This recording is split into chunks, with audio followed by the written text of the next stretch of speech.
We've got a country of 320 plus million legal people living here. And you're going to tell me only a handful of people are qualified?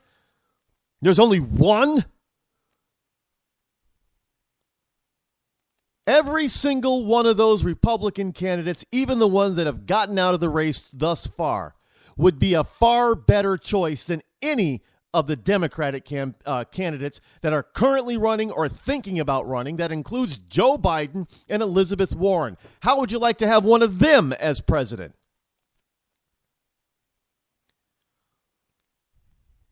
How would you like to have one of them use their power, their bully pulpit, to change the Senate and the House again? Back to Democrat. Remember the last time we had that happen? Yeah. How many of you are very happy about Obamacare right now? You got Obamacare because you sat on your ass back in 2008 because you were having a hissy fit that John McCain got the nomination.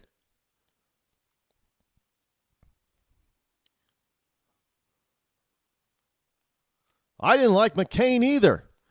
But I told you back then that the alternative was far worse than a McCain. There is not a single sentient being who has a sense of logic and intelligence in their head that could possibly say that McCain would have been worse than Obama.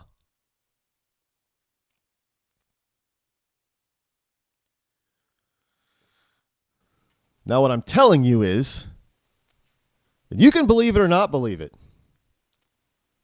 And yeah, I do care if you believe it or not believe it, because I have to live in this country too. And there's no place for me to go when idiots decide not to vote. Rod, some people shouldn't vote. Yeah, you can say that. But you've got to counter it by making sure that you do. Now, what do we got? We still got 11, 12 people in the race?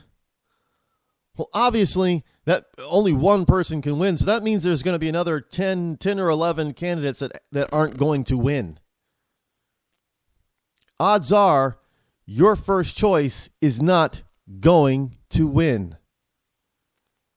Do you understand that? The odds are your first choice is not going to win.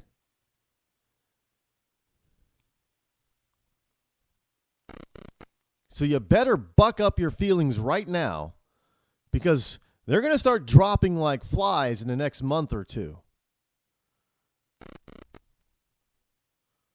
And it isn't this time you cannot blame big money, because the top two candidates by far right now have shunned big money, are hated by the inner circle of the party. This is all voters here, people. It's all voters. This is anti-establishment time. All voters on these two. And to some degree, even Marco Rubio is an outside candidate. I know he has some inside the Beltway ideas. I get that, especially on immigration. I understand it, but let's face it: the establishment isn't exactly. They like Rubio for one reason, because they think they can control him, and I think that they're going to be a little bit surprised by that. I don't think he's going to be as strong and as adamant as a Trump or a Cruz or maybe a Carson and a Fiorina, but he's not going to be a yes man. I mean, you got some of the establishment that are saying, well, maybe we should back, Rubio because he's our best shot. He's the one that people are going to vote for. He's a good-looking guy. He can speak pretty well. He's got a little bit of experience. We can train him to go our way. I think they would be a little bit surprised. So some people are starting to say, well, Rubio, and I've said it, Rubio is the establishment candidate, but not for the reasons that Jeb Bush and Chris Christie are establishment candidates. Rubio is more of an establishment, second-tier candidate, fallback guy, because they think that they can control him, and I think that they'll be a little bit surprised by that, because I know he shifted his beliefs on some of his policy, but that's what people do. if a person has a real logical reason for changing their position, why are we going to hammer them on it? That's the whole point. I mean, humans should be allowed to be able to change if they have a reasonable a sense of making that change. You can still be very consistent and change your mind. I'm very consistent. I always say, if I get new information and there's new facts to something that forces me to change my mind and go in a different direction, then that's logical. So you have to look at why Rubio has changed his mind on certain positions. Did he get new facts and information? If that's the case, then it would be logical for him to change his mind. And that's the type of person that you want to be in office. You want somebody who's steadfast, who's steady, who's honest, who's consistent. But if new information, they're open-minded enough to take the information, the facts at hand at that time, to make a new determination, if necessary. What you don't want is somebody bullheaded that decides, well, this is the only decision I'm going to make ever, ever, ever, and I'm going to go, even if new facts come in and say that that's the worst decision you could possibly make, but they're still sticking with their original decision. You don't want that kind of person. You want a person who's consistent but flexible. I mean, think that's about it. You can't do this damn the torpedoes full steam ahead anymore. That doesn't work. Well, it's never really worked. I mean, it's like being on the battlefield and you have an army of 50,000 men and you look across the battlefield and you see, your enemy's got 30,000. So you think you got a superiority and you start marching towards them. Then new information comes in. You get flanked on two sides by another 50,000 enemy troops. Are you going to still go ahead and try to attack that original 30,000 with your 50? No, because now you're outnumbered by 30,000 and you're flanked on three sides. Only an idiot would keep the same tactic. Well, I'm just going to go straight and screw the two on the sides there, the 50,000 that are flanking us. Oh, forget that. Only an idiot would do that. You got to change tactics. Because now there's new information.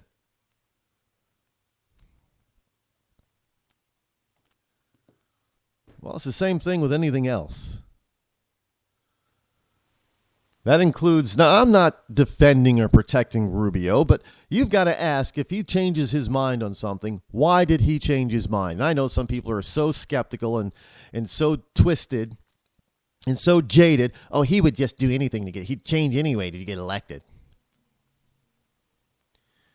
Isn't that what we accuse Hillary Clinton of?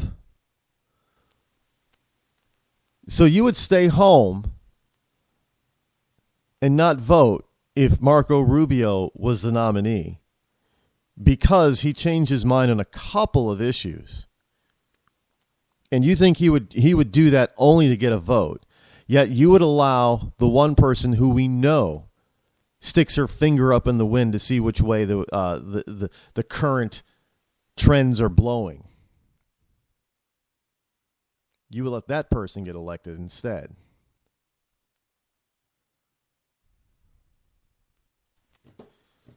No, I'm just telling you.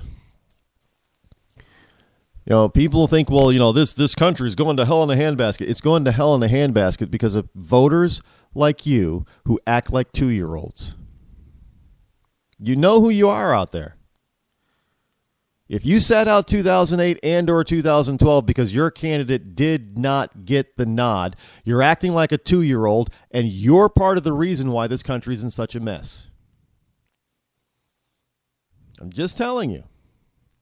Telling you the truth. You may not. I know. Here are some people out there that are gotten so mad that they turned off their computer or threw down their radio or their phone or something. That right? He's just a jackass, man. How dare he talk? Look, I'm telling you the truth. I have often said I'm tired of holding my nose when I vote, but I still go and vote. I didn't like Mitt Romney, but I voted for him. And I didn't vote for Romney in the primary. I didn't want Romney, but we got him. And I had to logically say, well, who would be better as president for this country? Not for me, but for this country. Would it be Obama in a second term or Romney in the first term? Well, logically speaking, it was Romney in the first term. But there are over 4 million of you who thought, well, I didn't get my candidate, so I don't care who's better. And you sat on your ass at home and elected Barack Hussein Obama for a second term. Thank you very much. So I don't want to hear any more complaints about nothing changes and no. Just don't. I don't want to hear any more complaints about it if you're not voting, because you're part of the problem of why we have the problem.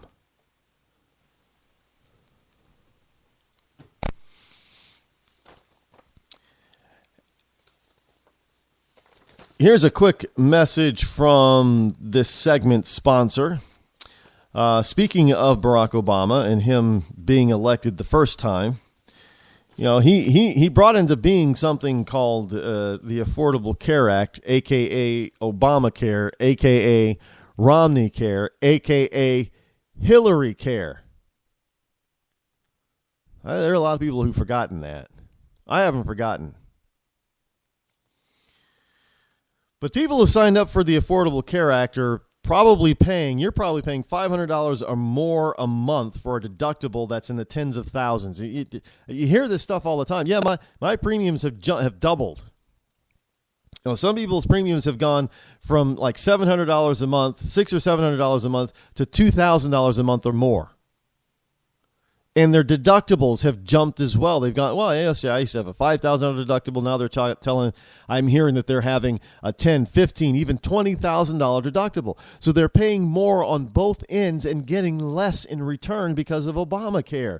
And the government wants you to think that that's the way it has to be and that you have no choice. But there is a way out. And you don't have to pay those outrageous taxes. You don't have to pay those outrageous fines. You don't have to pay those outrageous monthly health care fees. All you got to do is just visit www.stopobamacaretaxnow.com and avoid being punished with a tax fine for daring to say no to high prices, overpricing in this Obamacare age. That's www.stopobamacaretaxnow.com. And you can get some answers on how to alleviate some of that financial pain. I don't understand why people want to pay so little for their grocery bill, but they'll complain to high heaven about the cost of food and gas. But they don't really complain very much about the cost of their health insurance. And now that they have to have it, I don't hear many people. Well, maybe because the lamestream media isn't processing the complaints, that you're not hearing about more complaints, because I know they're out there on Obamacare. They're out there. People don't like it. But hey, most of the Republicans say that they would repeal. I mean, some of them say they would repeal and replace, but some of them just said that they would repeal it. And we know that Hillary Clinton would double down on it. Now, most of the Republican candidates are going to protect your gun rights. Hillary Clinton has already said that she'd double down on Barack Obama. Bernie Sanders, coming from a gun-loving state, he may have a different position because he really hasn't gone on this ban the gun, which is really kind of different for a socialist Democrat. He hasn't gone the way of ban the gun type of thing. Look, Vermont doesn't have permitting for most types of firearms. As long as you can pass a background check in Vermont, you can get a gun.